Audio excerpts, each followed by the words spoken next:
아마 가지고 계시지 않은 분들이 많은 시샘과 질투를 하는데 그분들도 같이 함께 태워서 같은 배로 가려고 그렇게 좋은 기회를 주지 않나 하는 다른 업종을 계속 아무리 찾아봐도 이렇게 숫자가 명확하게 찍히는 2차전지를 대체할 만한 섹터가 아직은 잘 안 보입니다.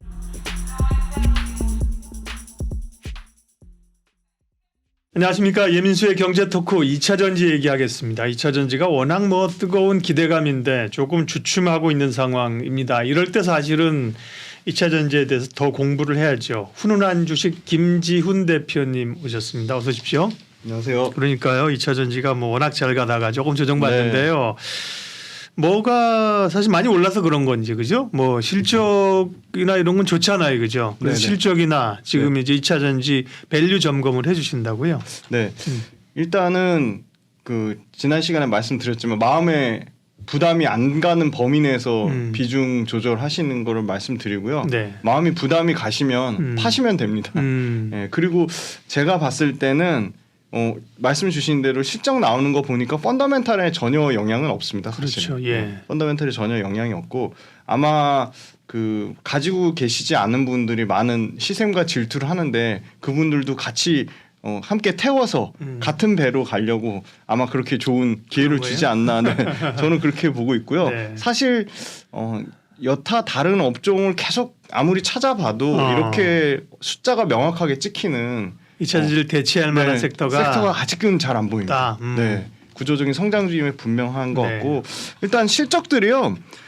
그 실적조차도 영업이익이 컨센서스를 조금 하회했다.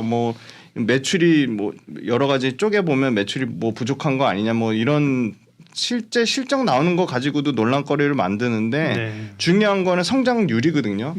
일단 먼저 에코프로비엠부터 차근차근 말씀드리겠습니다. 에코프로비엠 같은 경우는 매출이 전년 대비 204% 증가했고요. 1분기 실적 얘기하시는 거죠? 1분기 실적이 매출이 2조를 기록했습니다. 그리고 영업이익 같은 경우는 161%를 기록했는데 영업이익은 사실 컨센 잡은 거는 1130억대니까 그거보다 약간 소폭 한 2% 정도 빠지는 정도 수준인데 성장률입니다. 성장률이 전년 대비 161%가 늘어났다는 거고요. 물론 중요한 건 이익률이 지금 사실 양극재 업체들의 가장 큰 약점으로 지목되는 건 이익률인데 에코프로비엠 지금 1분기 이익률이 5% 초반이거든요. 그 이유는 역시나 전체가 100%가 다 전기차가 아니고 전동공구라든지 그다음에 건설에 들어가는 건설에 들어가는 전동공구 이바이크 여러 가지 소위 말하는 농기계에 들어가는 이런 여러 BIT 부분, 그러니까 자동차를 제외한 BIT 부분에서 상당히 이 고객사 재고 조정의 영향을 받아서 매출이 소폭 감소를 했고요. 그다음에 신규 공장에 대한 가동비 때문에 비용단에서 좀 부담이 됐습니다. 그리고 생각보다 가장 제가 사실 비용이라든지 건설 경기 둔화는 전체 매출에서 차지하는 포지션 전체 매출에서 차지하는 포지션 자체가 크지 않기 때문에 사실 제일 중요한 거는 전기차의 판매량에 따른 출하량, 양극재 출하량이 중요한데 양극재의 출하량은 북미하고 유럽에서 모두 상당히 견조하게 출하량이 증가했습니다. 그러니까 출하량이 1분기 기준으로 약 58% 정도 출하량이 증가를 했고요. 이게 연간으로는 65% 수준까지 출하량이 늘어날 것으로 예상을 하고 있습니다. 그리고 지금 특징적인 거는 사실 양극재 판가가 가장 중요하다고 좀 말씀드리는데요. 따끈따끈한 4월달 최신 NCA, 그러니까 에코프로비엠이 주력으로 하는 NCA 양극재 판가가 4월달 수출 가격이 55.8불입니다. 그러니까 생각보다 제가 기준점을 50불로 말씀드렸는데 50불을 여전히 상회하는 수준으로. 톤당인가요? 맞습니다. 킬로그램당 50불. 킬로그램당. 그러니까 톤당으로 하면 이제 5만 7천 불 정도 되겠죠.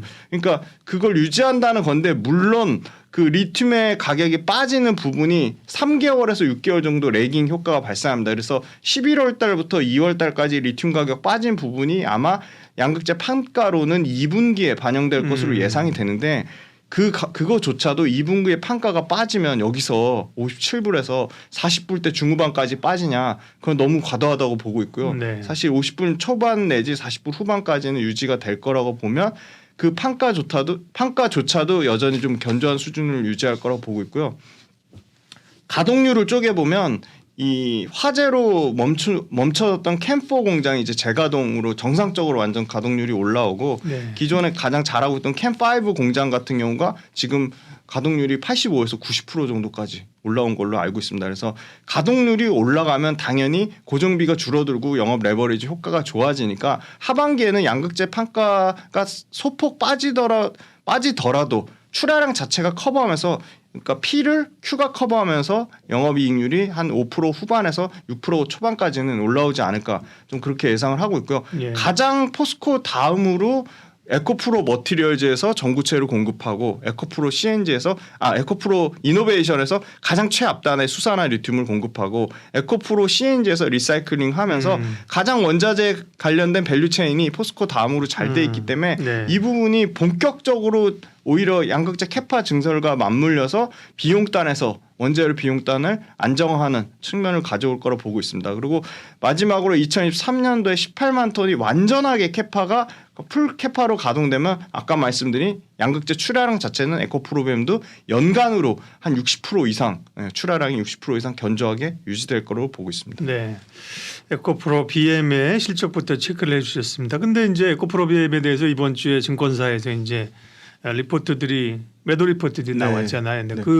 그런 그러니까 근거들은 뭔가요? 그분들이 보기에는 이제 매도 사인을 내는 거는 그 전기차 그 출하량 기준으로 이제 에코프로비엠의 최대 소위 말하는 시장의 점유율 18%까지 점유율 풀로 차지했을 경우가 그 밸류에이션이 나온다는 거고요. 네. 사실 2027년에 그 71만 톤이고 그러니까 캐파로는 71만 톤, 판매량으로는 60만 톤. 그러면 60만 톤을 그러니까 거기서 뭐 그 유진투자증권에서 네. 리포트가 나온 거나 타 여타증권에서 나온 거는 역시나 핵심이 되는 거는 리튬의 가격을 굉장히 좀 보수적으로 잡았다는 점. 그다음에 캐파 아까 말씀드린 캐파 71만 톤에 실제 판매량 60만 톤으로 기준으로 하면 매출이 약 29조에서 32조가 나오고요. 거기서는 이제 영업이익률 잡은 거를 8% 미만으로 잡았는데 네. 사실 그 가동률 올라오는 부분 외에도 그 아까 말씀드린 NCA 양극재가 마진이 제일 좋은데 지금 NCA 양극재 마진이 계속 비중이 올라가고 있거든요. 지금은 50% 언더라고 치면 2분기에 58%까지 올라가고 3분기에는 60% 이상까지 올라갈 거로 보고 있거든요. 그런 마진도 8%보다는 지금 2027년 풀캐파로 돌렸을 때 거기서 보는 영업이익률 6% 7%가 아니라 저는 뭐 보수적으로 잡아도 8에서 9%까지는 나오지 않을까. 그러면 이익률로 8% 영업이익률 잡아도 지금 아까 말씀드린 32조 매출에 8%면 약 2조 5천억이잖아요. 그 점 2조 5천억 영업이익 기준으로 뭐 순익도 아주 보수적으로 잡아서 뭐 80에서 90% 빠진다 쳐도 2조 한 3천억인데 2조 3천억이면 2027년 PER로 보면은 20배가 안 되거든요. 근데 지금 뭐 그 레포트 상에서는 2027년 PER까지 다 땡겼다고 보는 것 같아요. 그래서 그 전까지 뭐 첫 번째는 아까 말씀드린 과연 에코프로비엠이 2017년까지 시장 점유율을 글로벌 시장 점유율을 18% 이상 20%까지 계속 유지를 할 것이냐 그거에 대한 퀘스천 마크가 있는 것 같고 네. 그다음에 이익률에 대한 조정 그 두 가지가 저는 네. 포인트라고 보고 있습니다. 그 부분까지 어쨌든 간에 시장에서 좀 부담을 이번 주에 느꼈는데요. 설명을 잘 해주셨고요. 에코프로 BM의 실적 체크했고 네. 또 다른 기업 체크할 거는 네. 가장 실적으로 가장 좀 저평가돼 있던 게 지금 LG화학이거든요. 예. 사실 LG화학은 영업이익이 지금 22.8%가 감소했어요. 그러니까 7,910억이 나왔고 네. 매출은 분기 최대 매출 25% 증가한 14조 4,863억인데요. LG화학은 워낙 복잡하니까 다 쪼개봐야죠. 제일 그렇죠. 중요한 게 매출 포지션이 제일 큰 게 이제 석유화학입니다. 맞습니다. 그렇죠. 석유화학이 매출은 잘 나왔어요. 4조 5,786억 나왔고 영업 손실이 508억인데 508억 적자 아니야 이렇게 볼 게 아니라 전 분기 대비 얼마나 적자 폭이 줄어들었는지가 중요한데 전 분기에 1,660억 적자였어요. 근데 지금 508억이라는 거는 적자 폭이 3분의 1 이상 줄은 거죠. 네, 줄었다. 그래서 그거 자체로 보면 뭐 여전히 뭐 글로벌 경기 둔화 때문에 그 LG화학이 만드는 기초석유화학 제품 가전이라든지 건설에 드는 건자재 관련돼서 수요 약세에 대한 얘기는 있습니다. 근데 이 수요 약세에 대한 거는 일단 첫 번째로 중국 수요 회복에 대한 기대치 값이 전혀 안 들어가 있는 거고요. 네. 두 번째는 소위 말하는 이 그 인프라 관련된 부분이 엄청나게 이 중국 아니더라도 이 LG화학이 들어가는 기초 석유화학 제품 중에 인프라 관련된 부분, 그다음에 태양광 관련된 부분, 신재생에 들어가는 소재단 부분, 그다음에 이 첨단 소재에 들어가는 IT 부품 중에 뭐 특별한 특수 편광 필름이라든지 이런 거는 어떻게 보면 이 특수 소재거든요. 그러니까 같은 기초석유화학 제품의 저마진의 기초석유화학 제품이랑은 당연히 다르죠. 차별화된 예. 모멘텀을 보일 거라고 예상을 하고 있어요. 아무리 가전업체 경기가 안 좋고 뭐 건설 업황이 안 좋다 하더라도 LG화학이 취급하는 기초석유화학 제품은 굉장히 고마진의 차별화된 제품을 취급한다는 점에서 저는 빠르면 3분기 늦어도 올해 하반기 안으로는 영업이 흑자 전환, 석유화학 사업부도 흑자 전환할 거로 보고 있고요. 그다음에 첨단 소재가 재미난 게 영업이익률이 첨단 소재가 속한 그게 양극재거든요. 첨단 소재가 매출 2조 5,614억 매출단에서 분기 사상 최대 매출 나왔고요. 영업이 2,027억 나왔는데 이익률이 8%입니다. 아까 말씀드린 에코프로비엠 5%대, 이따가 말씀드린 포스코 퓨처엠 뭐 1.8%, 그다음에 또 추가적으로 말씀드린 뭐 코스모신 소재 뭐 2.4% 이런 거에 비하면 LG와 8% 영업이익률 나왔다는 거는 첨단 소재의 양극재 사업부가 가장 마진을 잘 남기고 가장 좋은 그 소위 말하는 영업이익 모델을 네. 갖고 있다고 좀 설명을 드릴 수 있을 것 같습니다. 네. 그리고 마지막으로 이제 이 배터리 사업부의 소위 말하는 에너지 솔루션의 사업이 LG 에너지 솔루션 매출을 지분법으로 반영하는데 이게 LG 에너지 솔루션도 사상 최대 매출인 8조 7,471억이 나왔고 영업이익도 6,332억이 나왔는데 요거는 북미에서 상당히 배터리 캐파 출하량이 꾸준히 증가하면서 판가 개선까지 같이 P와 Q가 모두 증가하는 효과를 당연히 온전히 지분법 이익으로 LG화학이 반영이 됐고 나머지 LG화학 그 첨단 소재랑 석유화학이랑 이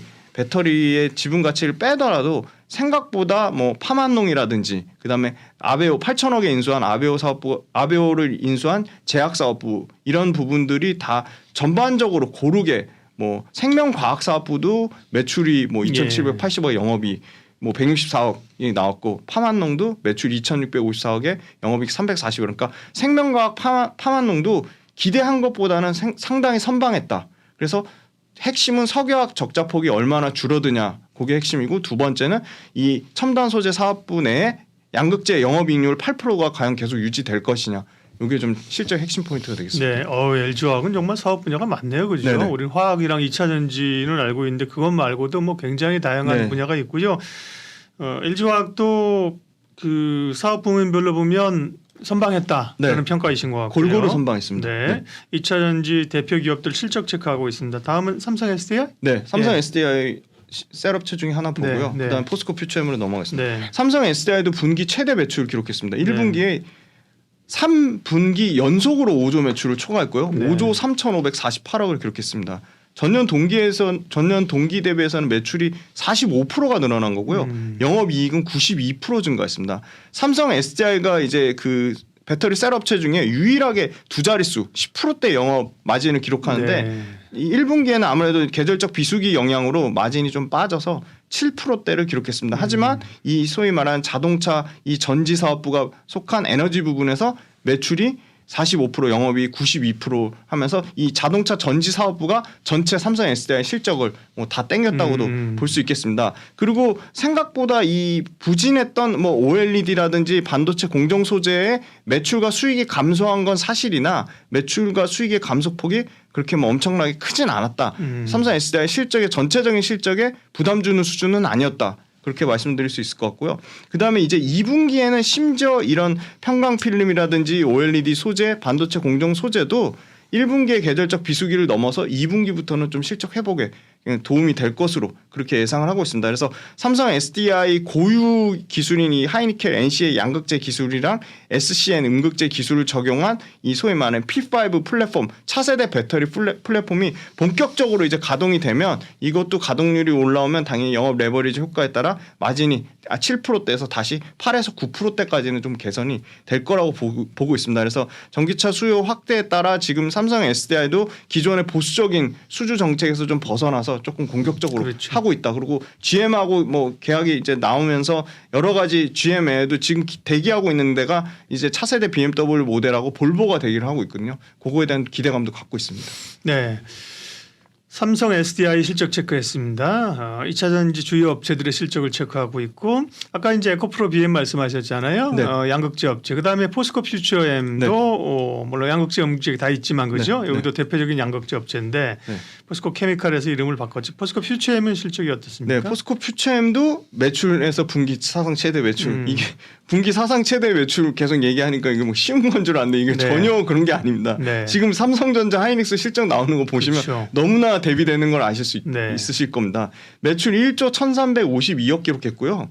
영업이 203억 기록했습니다. 근데 배터리 소재에서 다 땡겼습니다. 전 분기 대비해서 78% 증가했고요.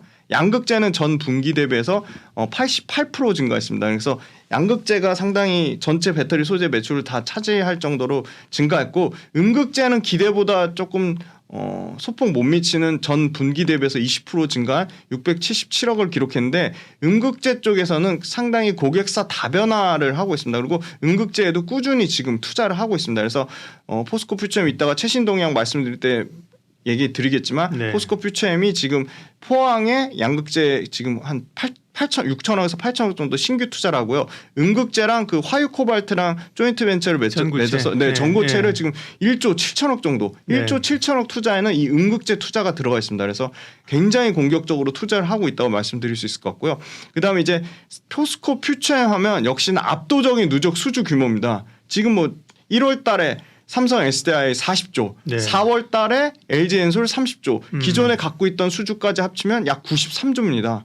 뭐 지금 에코프로비엠이나 뭐 LNF 같은 경우는 지금 아직 대형 수주가 안 나오고 있어서 대기 중인 상태이지만 포스코 퓨처엠이 누적 수주 규모로는 압도적이다. 뭐 그렇게 말씀드릴 수 있을 것 같고 아까 말씀드린 소위 말하는 이 이익률 부분은 하반기로 갈수록 좀 개선이 될 거다. 그리고 지금 추가 공급 계약 협상 진행 중인 것도 상당한 걸로 알고 있습니다. 왜냐하면 유일하게 양극재, 음극재를 계속 공격적으로 투자하고 양극재, 음극재를 동시에 맡기는 입장에서는 당연히 완성차 업체에서는 굉장히 편리하게 이 구매를 할 수 있다는 장점이 있습니다. 네, 포스코 퓨처엠 얘기를 했고요. 또 실적 체크할 기업들 다는 못하지만 얘기하시는 게 이제 보면 중요하기 때문에 네네, 중요하고 그래도 이제 관심 기업군이기 때문에 그럴 거예요. 또 어디를 볼까요? 네, 포스코 홀딩스 한번 보겠습니다. 홀딩스, 예. 네, 포스코 홀딩스는 역시나 철강 쪽에서 상당히 부진한 부분이 있었는데 지금 계속 말씀드린 철강석이 원자재 가격이 빠르게 회복이 되면서 이걸 판가에 전이를 하고 있습니다. 그래서 3월 달에 약간 주춤했는데 4월 달에 다시 회복이 될 거라고 보고 있고 흰남노 이 공장 침수 피해만 한 3천억에서 5천억 가까이 추산을 하고 있거든요. 네. 근데 이게 지금 거의 올해 1분기 단으로 거의 다 반영이 된 걸로 아마 1분기가 끝나면 2분기부터는 아마 정상적인 영업이익이 나올 거라고 예상하는데 사실 영업이익이 숫자로 치면 굉장히 엄청 줄은 거 아니어서 69.6%가 감소했거든요. 네. 7천억을 기록했습니다. 근데 생각보다 이 흰남노 이 관련된 일회성 비용을 반영한 것 치고는 저는 선방했다고 보고 있고요. 잠정 매출은 8% 정도 감소한 19조 4천억을 발생했습니다. 그런데 지금 이런 3천억 재고 손실이나 침수 비용 관련된 3천억에서 5천억을 반영하고도 영업이 7천억을 냈다는 거는 하반기에 대한 상당히 기대감을 갖고 있고요. 이 조강 생산량도 꾸준히 안정적으로 지금 회복세에 있는 국면에 있습니다. 물론 단기적인 가격 변동은 있지만 지난 시간에 말씀드렸던 철강 가격을 원자재 철강색 가격 상승을 반영해서 이 판가 전이 효과로 지금 철강 가격이 계속 올라가고 있는 추세에 있다는 점 말씀드리고요. 포스코홀딩스도 역시나 1분기 실적보다는 2분기에 철강에서의 조금만 그 기본 정도 수준의 매출과 이익만 발생하도록 굉장히 이 가파른 매출과 이익의 상승 효과를 볼 것으로 예상하고 있습니다. 네, 포스코홀딩스는 또 이제 포스코 철강 부분을 봐야 되는 거고요. 네. 또 있나요? 봐야 될 기업이? 네, 코스모 신소재 같은 경우는 네. 그냥 뭐 짧게 숫자만 말씀드리면 매출 전년 동기 대비해서 110% 증가했습니다. 그래서 네. 1,900억 1분기 분기 최대 매출을 기록했고요. 영업이익 같은 경우는 22% 감소했는데 요거는 코스모 신소재의 아직도 많은 부분을 차지하는 MLCC 전도성 페이스트가 역시 IT 업황 부진에 따른 영향이 있는데요. 그 MLCC 같은 경우는 IT에만 쓰이는 게 아니고 전장에도 쓰입니다. 그래서 지금 주력이 코스모 신소재의 주 고객의 아마 삼성전기라고 할 수 있는데 네. 삼성전기가 지금 기존의 IT MLCC에서 전장용 MLCC 쪽으로 상당히 매출처를 다각화하고 확대하고 있습니다. 왜냐하면 삼성전기의 MLCC 전장용도 충분히 뭐 이비덴이라든지 약효라 업체 기술적이나 뭐 품질의 차이가 없기 때문에 삼성전기가 전장용 MLCC를 공격적으로 수주를 받으면 받을수록 그 MLCC에 들어가는 전도성 페이스트 이 코스모 신소재도 당연히 IT 업황은 이렇게까지 1분기의 실적이 뭐 영업이익을 22%나 까먹었는데 그 부분을 상당히 2분기부터는 좀 다소 벌크업 해주지 않을까. 그래서 차량용 전장용에 대한 기대감을 갖고 있습니다. 네. 그러면 이제 2차 전지 최근에 그 주목할 포인트들 최신 동향은 어떤 겁니까? 네, 일단 밸류에이션부터 먼저 체크를 해드려야지 좋습니다. 아마 이 중에 고르시는데 네. 상당히 선택 사항이 있어서 좀 용이하실 것 같아가지고 일단 제가 어제 종가 오늘자 기준으로 반영하면 아마 더 빠질 겁니다. 근데 5월 3일 종가 기준으로 봤을 때 네. 일단 양극재 업체부터 PEG 값을 제가 PEG라고 하면 피터 린치가 창안한 개념으로 PER을 네. 주가 수익 배율을 한 주가 벌어들이는 EPS 성장률로 나눈 값입니다. 그래서 기준점이 1인데요. 1이 넘으면 이제 저는 보수적으로 잡아도 1.5가 넘으면 좀 비싸다고 보고 있고요. 그다음에 1 미만이면 굉장히 저평가됐다고 보고 있습니다. 이거는 매출과 이익이 성장하는 구조적인 성장주에 해당되는 거고요. 네. 저는 여기서 조금 변형해서 이 한 주가 벌어들이는 순이익은 일회성 비용이나 일회성 이익이 속할 수 있기 때문에 순수하게 그 회사가 벌어들이는 영업이익률로 계산했습니다. 영업이익률로. 네, 그래서 PER을 영업이익률의 성장률로 계산했는데요. LG화학부터 먼저 말씀드리면 2023년 PEG가 0.8입니다. 근데 2024년과 2025년에 0.2까지 떨어집니다. 근데 LG화학의 특징적인 게요. 최근에 네이버 컨센서스에 보면 실적 추정치가 오히려 떨어지는 회사들이 있고요. 올라가는 회사가 있습니다. 물론 네이버 추정치조차도 야 그거 에코프로비엠 너무 보수적으로 잡은 거 아니냐 그렇게 얘기하면 할 말은 없습니다. 그냥 가장 누구나 볼 수 있게 평균적으로 추산을 네. 한 거기 때문에 네이버 컨센 네. 기준으로 말씀드리고 물론 약간의 숫자의 오차가 있으면 분명히 말씀드리겠습니다. 근데 네이버 컨센을 저는 기준으로 했고요. LG화학이 아주 그 보수적으로 평균치를 계산했는데도 2024년과 2025년에 PEG 값이 0.2배로 떨어진다는 건요. 주가의 오름폭보다 영업이익의 성장률 폭이 훨씬 크다는 겁니다. 거죠. 예. 그게 굉장히 가파르다는 게 포인트고요. 코스모 신소재 같은 경우는 역시나 단기간에 주가가 오른 거에 따른 영업이익의 성장률도 크지만 영업이익의 성장률보다는 코스모 신소재 같은 경우는 아무래도 주가의 성장률이 가장 양극재 단에서 컸기 때문에 2023년, 2024년 PEG 값이 모두 1이 넘습니다. 제가 계산해 본 바로는 요 표 띄워주실 건데 1.5배가 나옵니다. 네. 그래서 어떻게 보면 올해 PEG 값으로 계산했을 때는 목에 찬 상황이라고 볼 수도 있을 것 같고요. 뭐 코스모 신소재 업황이나 앞으로의 실적에 대한 거는 전혀 부정적으로 보는 건 아닌데 PEG 값으로만 봤을 때는 좀 부담스러운 수준이다. 그렇게 말씀드릴 수 있을 것 같습니다. 그런데 2024년과 2025년의 영업이익 성장률이 다시 가파르게 오르면서 2025년 PEG 값이 0.8배까지 떨어집니다. 그리고 이제 포스코 퓨처엠 말씀드릴게요. 가장 이상적인 모습인데요. LG화학과 동일하게 제가 제일 PEG 값으로 가장 매력적으로 보는 게 올해 같은 경우 PEG가 1배인데 2025년 PEG 값이 포스코 퓨처엠도 코스모 신소재 못지않게 엄청나게 주가가 올랐음에도 불구하고 PEG가 2025년 PEG가 0.6배 떨어진다는 얘기는 주가의 상승폭보다 영업이익의 성장폭이 더 가파릅니다. 참고로 양극재 업체 중에 포스코 퓨처엠이 2025년까지 매출액 성장률, 영업이익 성장률 모두 1등입니다. 두 분야에서 모두 1등입니다. 그래서 PEG 값이 0.6배까지 떨어지고요. 에코프로비엠도 최근에 주가 조정은 받았지만 어제 종가 기준으로 코스모 신소재보다는 빠지지만 PEG 값이 1.2배가 나옵니다. 뭐 PEG 값이 1.2배가 엄청 비싸다고 말하기는 어렵지만 그렇다고 싸다고 말하기도 조금 어려울 것 같습니다. 그래서 1.2배 수준이지만 2025년 PEG가 0.9배까지 떨어진다는 점. LNF 같은 경우는 주가가 빠진 폭이 워낙 컸기 때문에 영업이익 성장률이 올라와도 PEG 값이 낮은 편입니다. 그래서 사실 LNF 같은 경우도 영업이익 성장률은 다소 높은 편이지만 주가가 오르는 폭이 상당히 작았기 때문에 PG가 상대적으로 더 낮아 보이는 효과가 있다. 좀 그렇게 말씀드릴 수 있을 것 같고요. 그래서 종합적으로 2025년 양극재 업체는 모두 PEG 값이 2025년 기준으로 PEG 값이 1배 미만으로 떨어집니다. 이 과정 중에 주가가 계속 오르거나 실적이 떨어져서 영업이익 성장률이 둔화되면 당연히 PEG 값은 급격하게 오를 텐데 현재 기준으로는 2025년까지는 PEG 값이 1배 미만으로 저평가되어 있다고 그렇게 말씀드릴 수 있을 것 같습니다. 그다음에 음극재 도전재 말씀드릴게요. 음극재 도전재 같은 경우는 사실 대주전자재료 나노신소재 최근에 고점 대비 30% 넘게 빠지면서 저는 여전히 대주전자재료랑 나노신소재를 좋게 보는데 단기적으로 30% 빠지니까 엄청나게 많은 분들이 그렇죠. 욕을 하시더라고요. 댓글 테러도 하시고. 그러게 올라갈 때는 네. 그러다가 사실 떨어지고 나면 그죠? 왜 계속 간다 그랬어, 그죠? 좋다 네, 그랬어. 맞습니다. 그렇게 사실 단기간에 보면 안 되는데, 그죠? 네. 예. 근데 나노신소재 대주전자재료 수익 내면 그거 저희들한테 나눠주실 것도 아니시잖아요. 그러니까요. 네. 근데 왜 그렇게 심하게 말씀하시는지 모르겠는데 네. 그래서 특정 업종이나 특정 종목에 대한 너무 맹목적인 맹신을 하실 필요는 없고 예.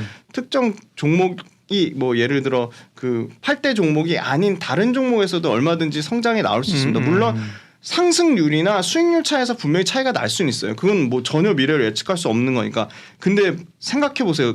배터리 셀이 아까 말씀드린 연평균 40%씩 증가하는데 특정 양극재 업체가 더 많이 갈 수 있어도 특정 양극재 업체만 독점적으로 갈 수 없습니다. 그리고 배터리 소재라는 거는 양극재만 쓰이는 건 아니고요. 음극재, 분리막, 전해 모두 쓰입니다. 물론 쓰이는 양의 자체는 차이가 있습니다. 근데 저는 음극재를 좋게 말씀드린 이유는 음극재가 기술적으로 구조적으로 써야 된다는 이유 때문입니다. 그리고 기존의 완성차 업체가 한두 차종에 쓰였다면 지금은 폭발적으로 늘어나고 있습니다. 지금 아주 대중적으로 가장 많이 팔릴 것으로 예상되는 SK 온이랑 조인한 포드의 픽업 트럭 F150 라이트닝에도 지금 실리콘 음극재가 쓰일 것으로 예상이 되고 있고요. 최근에 불과 2, 3주 전에 현대차가 차세대 아이오닉에 실리콘 음극재 10% 함유한 이거를 선택을 하겠다고 했거든요. 심지어 현대 기아차도 실리콘 음극재를 얘기를 하고 있고 그다음에 GM 그리고 BMW 그리고 심지어 처음으로 납품했던 포르쉐 타이칸 외에 포르쉐 마칸이라든지 포르쉐의 다른 다양한 차종에 볼보까지도 지금 실리콘 음극재가 엄청나게 성장할 거로 보고 있습니다. 그래서 실리콘 음극재의 구조적인 성장을 좀 체크를 해보시고요. 대주전자재료 물론 주가가 많이 빠졌습니다. 나노신소재도 많이 빠졌고요. 고점 대비 30% 빠졌는데 대주전자재료랑 나노신소재의 펀더멘탈이 뭔가 이상이냐? 저는 이상은 없다고 보고 있습니다. 현재로서. 그래서 대주전자재료 PEG 값을 보면 올해는 대주전자재료도 MLCC에 들어가는 예를 들어 코스모 신소재가 MLCC 전도성 페이스트라면 대주전자재료는 MLCC 이형 필름을 만듭니다. MLCC 만드는 부품 중에 가장 중요한 부품이고 가장 많은 비중을 차지하는데 이 역시도 MLCC의 많은 비중이 IT에 속해 있다 보니까 IT에 영향을 받았고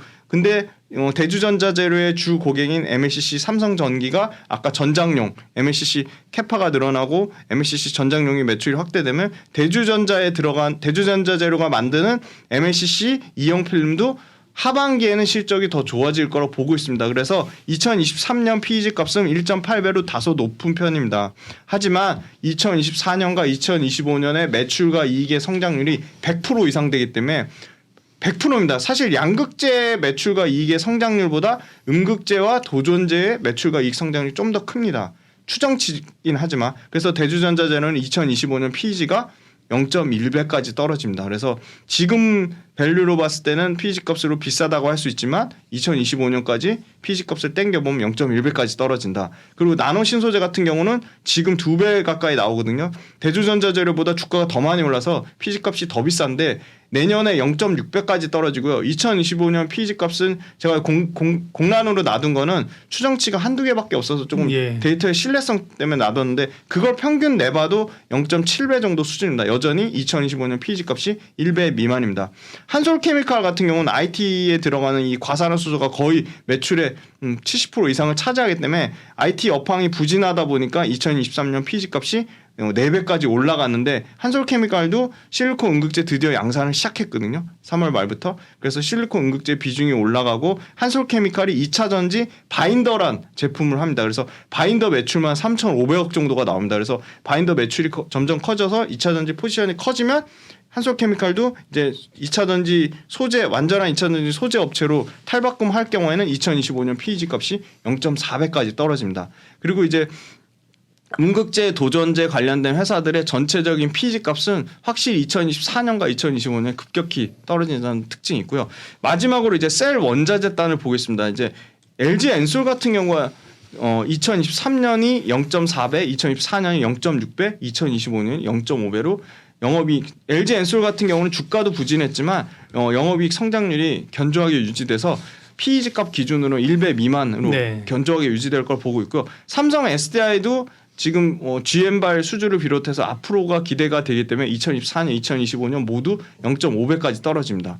그리고 이제 포스코홀딩스 같은 경우는 내년에 0.3배까지 떨어졌다가 내년에보다 2025년에 PEG 값이 1.5배로 급격하게 증가하는 거거든요. 이거는 주가가 급격하게 상승한다기보다는 영업이익 성장률이 급격하게 둔화된다고 좀 보고 있습니다. 근데 다만 2025년 이 PEG 값 1.5배는 수산화 리튬 매출 2조 넘게 수산화 리튬 매출에 따른 영업이익 마진율 50%가 이 수치에는 좀 반영이 안 돼 있다고 보고 있어서 요거는 좀 조정이 필요해 보이고 에코프로 같은 경우도 2024년까지는 1배 미만이었다가 2025년에 1.5배 급격하게 올라간다는 점. 그것도 에코프로 같은 경우도 사실은 주가의 상승률이 2025년 기준으로 봤을 때는 주가의 상승률 이익의 성장률보다는 더 높기 때문에 아마 PEG 값이 급격하게 올라갈 것으로 좀 예상을 하고 있습니다. 네. 밸류를 이제 PEG로 네. 성장의 개념으로 밸류 체크를 해주셨습니다. 그러니까 대체적으로 보면 성장률로 보면 아직 그 굉장히 고성장하는 기업군이다. 그죠? 2차 전지가 그걸 다시 한번 확인해 주셨고요. 그러면 2차 전지 관련해서 또 최신 흐름이나 관심 기업 알려주세요. 네, 네. 최신 흐름 먼저 이제 네. 3월달 데이터가 나왔는데요. 3월달 이제 글로벌 탑재량이 전년 대비 여전히 견고하게 40% 가까이 증가했습니다. 지금 전월 대비로도 37% 증가했고 전년 대비로도 40% 증가했는데 점유율로 치면 뭐 중국을 포함해야 되니까 어쩔 수 없이 CATL이 1등이긴 합니다. 네. 그런데 저희가 주력으로 하는 북미와 유럽에서 여전히 모두 압도적이라고 하기엔 좀 어렵지만 북미에서는 LG 엔솔이 압도적으로 1등을 했고요. 네. 유럽에서는 그 CATL이 격차를 줄이긴 했지만 여전히 LG 엔솔이 1등입니다. 전체 캐파로는 CATL이 1등이고요. 네. LG 에너지 중국 내수가 있으니까. 네, 중국 내수가 있으니까요. 2위는 LG 엔솔이 16%로 2위는 자리를 유지하고 있습니다. 물론 1월 달부터 3월 달까지 누적 치료하면 BYD가 소폭 앞서서 BYD한테 2등 자리를 뺏겼습니다. 근데 3월 달 데이터로만 하면 LG 엔솔이 여전히 1등이고요. 그다음 이제 저는 좀 눈여겨볼 게 삼성 SDI가 네. 전년 대비해서 46% 증가했고요. 삼성 SDI의 북미하고 유럽에서 이 소위 말한 캐파가 빠르게 올라오고 있습니다. 그래서 삼성 SDI가 원래 SK 온이 계속 5위였고 삼성 SDI가 6위에서 7위로 왔다 갔다 했는데 5위와 6위의 차이가 거의 지금 한 0.1 기가와트 정도 차이다. 이거 충분히 뒤바뀔 여지가 있다고 보고 있고요. 그래서 지금 3월 달에 전 세계 전기차 판매량이 3월 달께 전체 자동차 판매량 819만 대에 14% 정도인 약 한 140만 대 정도로 팔았거든요. 그래서 이 3월 달 전체 전기차 판매량도 전년 동기 대비해서는 40% 넘게 증가한 수치다. 그래서 판매량이 상당히 올라왔고요. 네. 그리고 네. 최근에 그리고 이창양 산자부 장관이 산업통상자원부 장관이 2차 전지 산업 경쟁력 강화를 위한 국가전략회의에서 양극재 캐파 지금 38만 톤 정도 수준인데 이거 158만 톤으로 올려라 2027년까지. 이 정부에서 산자부 장관이 이렇게 얘기를 했거든요. 그럼 굉장히 이거 신빙성 있는 자료 아닙니까? 그래서 5배 넘게 네. 양극재 캐파가 뭐 검증됐다고 볼 수 있을 것 같고요. 그다음에 4월 달 2차 전지 수출액은 전년 대비 4% 정도 감소한 775만 달러인데요.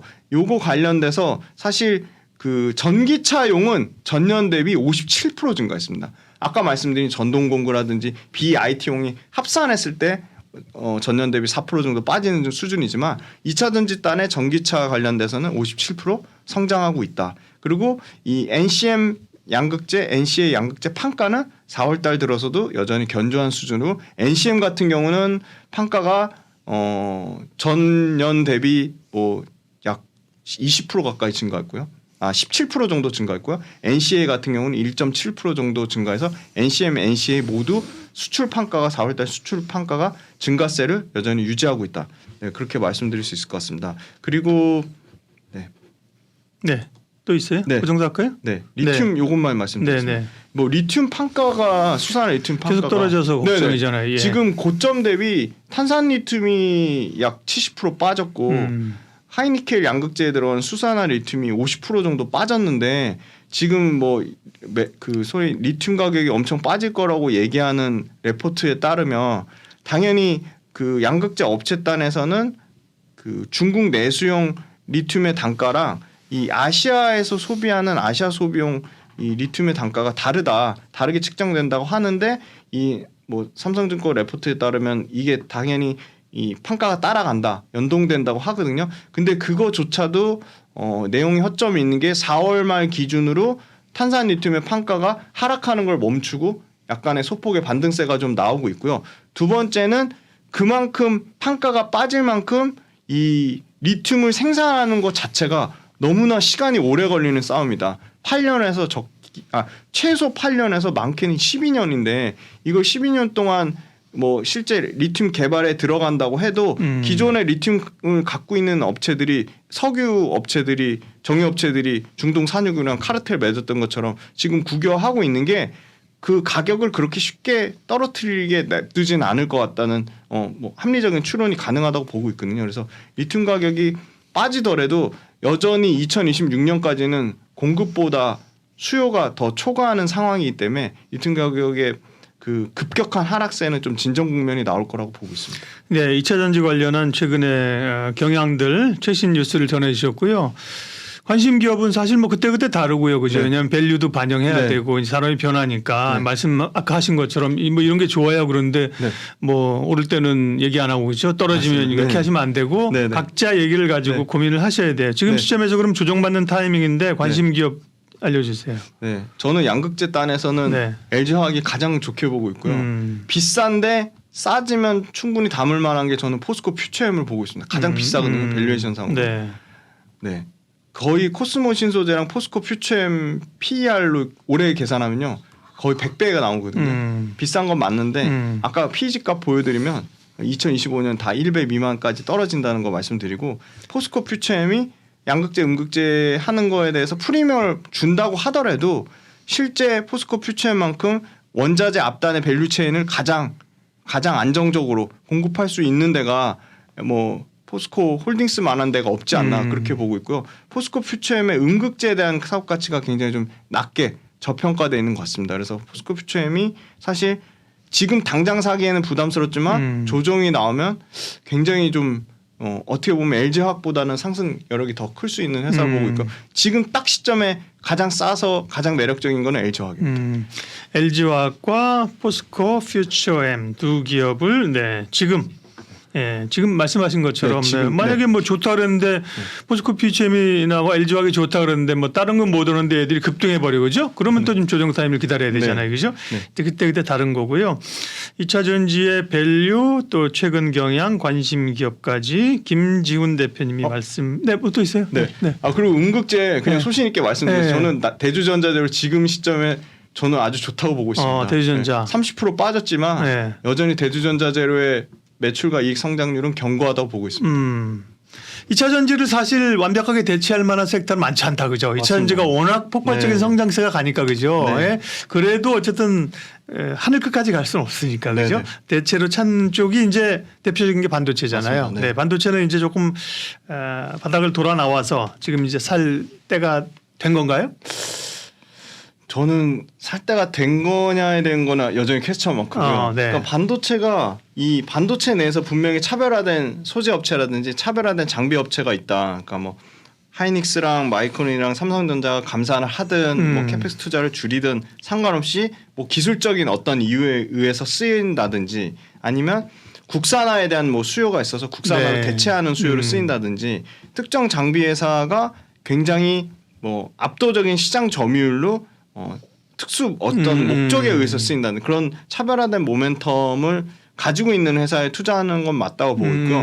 전반적인 그냥 같이 크는 같이 네. 성장하는 그런 지금 그런 시기는 아니라는 거죠. 네, 그죠? 맞습니다. 네, 네. 그러니까 이 반도체 업황이 2분기에는 재고를 빠르게 떨고 3분기부터는 회복이 될 거라고 보고 있지만 실제 반도체 관련된 업황에 계신 분들을 만나서 얘기 들어보면 2분기 쉽지 않을 거다.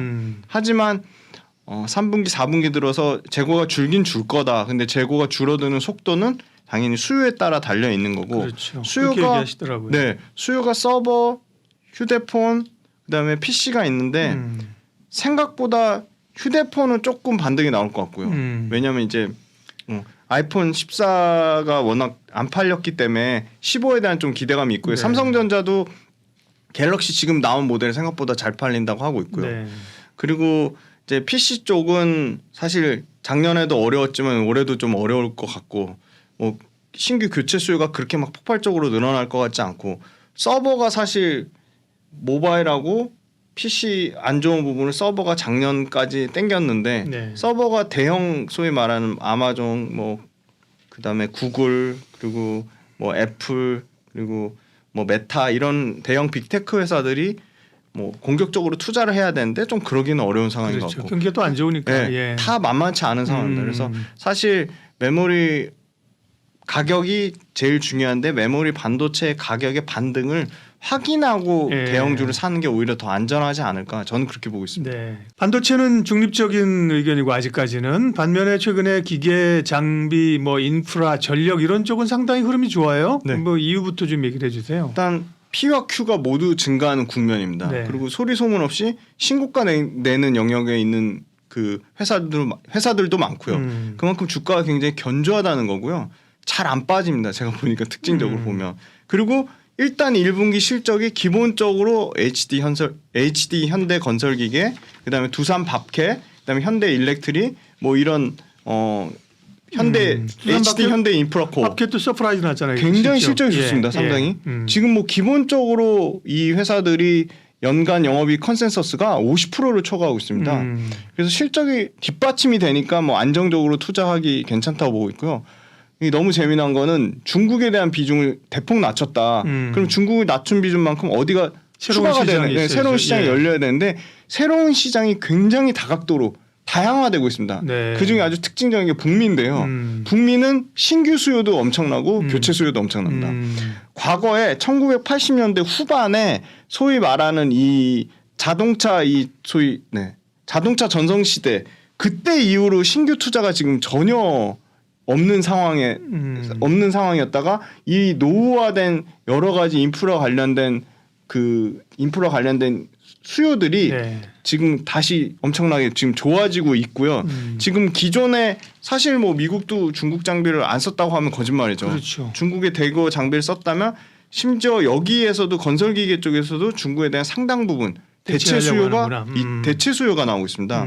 그래서 북미 인프라 투자가 급증하고 있는데 사실 미국은 소비하는 국가라는 관점 때문에 이 인프라 뭐 신재생, 그다음에 공장 투자, 그다음에 노후화된 설비 교체 이런 거에 대해서 굉장히 과소평가한 측면인데 그거에 대한 좀 발상에 좀 전환이 있어야 될 것 같고요. 아까 약간 말을 얼버무렸는데 네. 1980년대 자동차 산업 호황 이후 지금 2010년도 중국 초반이랑 맞먹을 정도로 북미에서 제대로 된 투자가 없었기 때문에 50년 만에 인프라 이 제대로 된 투자를 당연히 국내 건설기계 업체 두산밥캐 뭐 HD 현대인프라코 HD 현대건설기계가 북미에서 상당히 잘하고 있습니다. 숫자가 찍히고 있는데요. 네. 두산밥켓 같은 경우는 1분기 기준으로 북미에서 판매량이 얼마나 늘어났냐 55%가 늘어났고요. HD 현대건설기계는 84%가 늘어났습니다.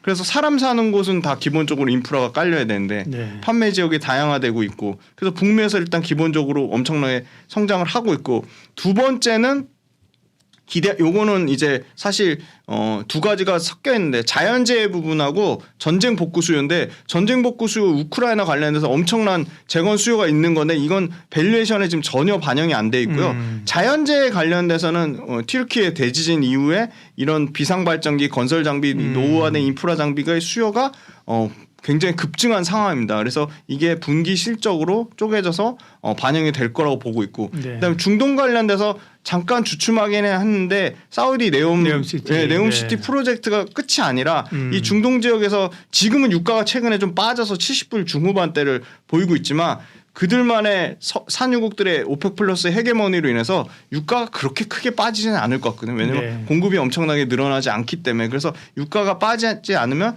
유가로 벌어들인 이 오일머니로 심지어는 뭐 엔터 회사도 투자하고 지금 엄청나게 이 인프라 관련된 투자가 다시 증가하고 있는 거다. 그래서 우리가 사우디만 보는 건 아니고 사우디 네옴시티가 가장 규모가 크지만 그 옆단에 있는 타 중동 지역에서도 공사가 확대되고 있다. 그러니까 물량이 늘어나고 있다. 그래서 중국 의존도를 감소하는 대신에 중동하고 북미에서 물량을 채우고 있는 거죠. 그리고 유럽 같은 경우는 신규 수요보다는 교체 수요가 굉장히 다양하게 뭐 북유럽, 동유럽에서 다양하게 나오고 있고 심지어 뭐 아프리카까지 이게 엄청나게 다양화되고 있는데 문제는 중국이나 미국을 제외한 다른 데서 이 데이터를 이 체계화하기가 상당히 어렵다. 그런 부분의 측면으로 봤을 때는 미국에 좀 포커스가 많은 두산 인프라코라든지 아까 말씀드린 두산 밥캣이라든지 현대건설기계가 좀 더 실적 추정치가 좀 더 정확하게 잠깐만요. 그 내용부터 좀 보고요. 관심 종목하기 전에. 그러니까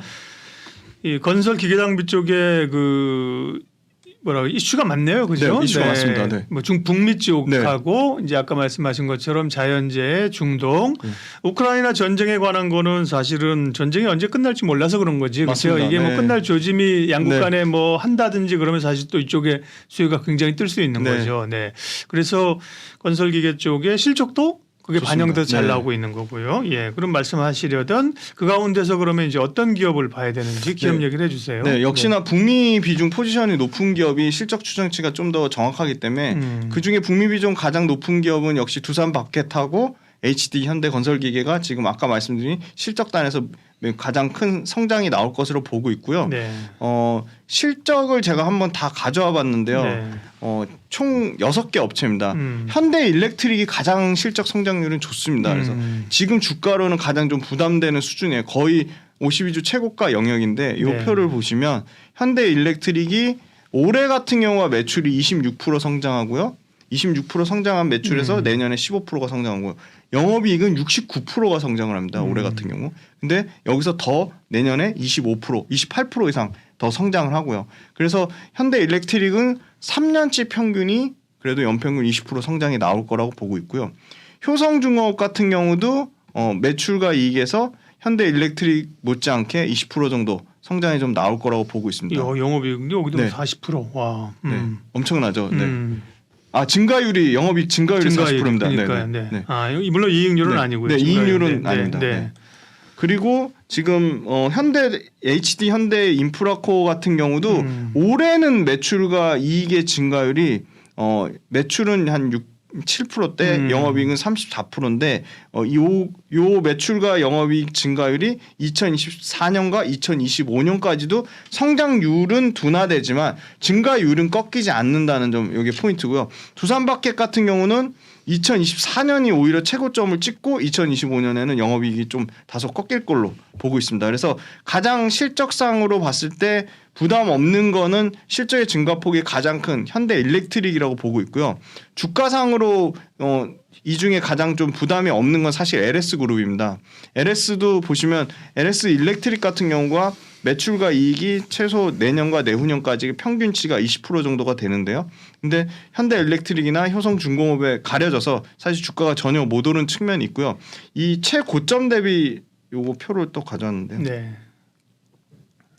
여기 보시면 현대일렉트릭 같은 경우는 최고점에서 지금 26% 정도 빠진 정도 수준이고요. 이 MDD가 최고점 대비 현재 가격의 등락률의 차이입니다. LS 일렉트릭 같은 경우가 마이너스 22%, LS가 마이너스 8%, HD 현대 인프라코어가 마이너스 33%, 현대 건설기계가 마이너스 36%입니다. 근데 밸류에이션 상으로는 현대건설기계가 주가도 고점 대비 가장 많이 빠졌고 아까 말씀드린 북미에서 매출 포지션도 가장 빠르게 증가해서 저는 두 가지 기업을 꼽으면 다소 주가는 비싸지만 가장 실적 성장 동력이 큰 현대일렉트릭하고 현대일렉트릭 네. 잠깐만요. 현대일렉트릭. 네. 네. 그리고 주가가 고점 대비 가장 많이 빠졌는데 북미에서 포지션이 가장 빠르게 증가하고 있는 현대건설기계 두 개가 좀 가장 매력적이라고 보고 있습니다. 네, 현대건설기계. 네. 네, 이들 주식들이 많이 오르긴 했죠 최근에. 네, 그죠? 맞습니다. 네, 근데 이제 오른 것들에 대한 부담들을 이제 어떻게 이겨낼까가 좀 그렇긴 한데 그죠? 네. 현대일렉트릭, 현대건설기계. 이쪽은 주로 이제 이 중장비 이런 거잖아요. 네네. 기계 이런 거고요. 네네.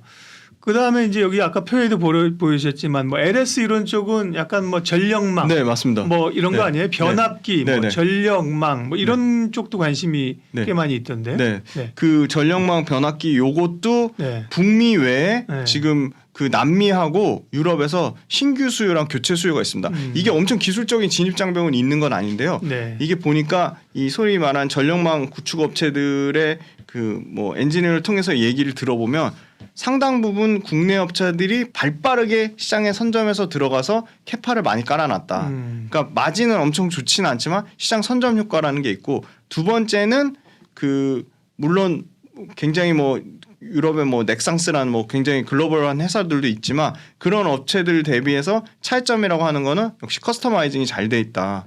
그리고 세 번째는 커스터마이징이 잘 돼 있다는 건 뭐니까 상품 네. 이제 상품 종류별로 여러 그 최적화가 잘 상품들을, 됐다. 잘 네. 가지고 있다는 거죠. 네, 맞습니다. 네, 네. 종류가 워낙 다양하게 네. 돼 있다는 거고요. 그다음에 세 번째는 뭐 가격적인 측면에서 계속 뭐 비교적 단가가 유럽 현지 로컬 업체들보다는 가격 경쟁력이 있다는 게 포인트가 되어 있고요. 네. 그리고 네 번째는 이 뭐 건설 장비 업체도 그렇고 이런 변압기 이런 전력망 업체들도 그렇고 신규로 그 광물 채굴에 대한 수요가 늘어나잖아요. 그러니까 광물 채굴 관련된 것도 선진국에서 그렇죠. 신진국의 광물 채굴 업체에 투자를 하잖아요. 그러면 광물 채굴 하려면 기본적으로 인프라가 깔려야 되거든요. 그렇겠죠. 예. 그래서 당연히 전력이나 이 건설 중장비가 무조건 쓰일 수밖에 없는 거라서 이 신규 그 신생국들의 이 인프라 신재생 투자 말고 이 소위 말한 자원 확보를 위한 자원 관련된 이 투자 관련돼서도 이런 네. 이 전력망이나 이런 건설기계 쪽이 당연히 수혜를 받을 수 있다고 보고 있습니다. 그리고 2021년부터 중국 비중을 줄이기 시작했는데 중국에 관련돼서는 사실 과거 2007년부터 16년 그리고 2019년부터 21년까지 계속 그 엄청난 이익을 냈지만 네. 반대로 실적이 너무 나빠져 가지고 변동성이 엄청 커졌는데 이렇게 물론 추정치가 북미나 유럽 외에는 뭐 중동이나 뭐 아프리카는 실적 추정치 잡기가 어렵다는 그런 뭐 얘기도 있지만 네. 매출처가 다양화됐다는 거는 특정 국가에 편중되지 않기 때문에 실적에 대한 중국에 대한 의존도가 높았을 때 변동성이 뭐 엄청나게 이렇게 왔다 갔다 예. 하는 거에서 굉장히 탈피해서 그런 측면에서는 매출과 이게 안정성이 보장된다는 측면에서 좀 더 긍정적으로 보고 있습니다. 반도체하고 기계 장비 얘기를 하셨는데 반도체는 사실은 약간 중립적으로 조금 때를 기다려야 된다는 거고요. 기계 장비는 좋다. 그 가운데 현대일렉트릭, 현대건설기계 네. 두 기업을 탑픽 종목으로 주셨어요. 훈훈한 주식 김지훈 대표님 함께했습니다. 고맙습니다. 감사합니다.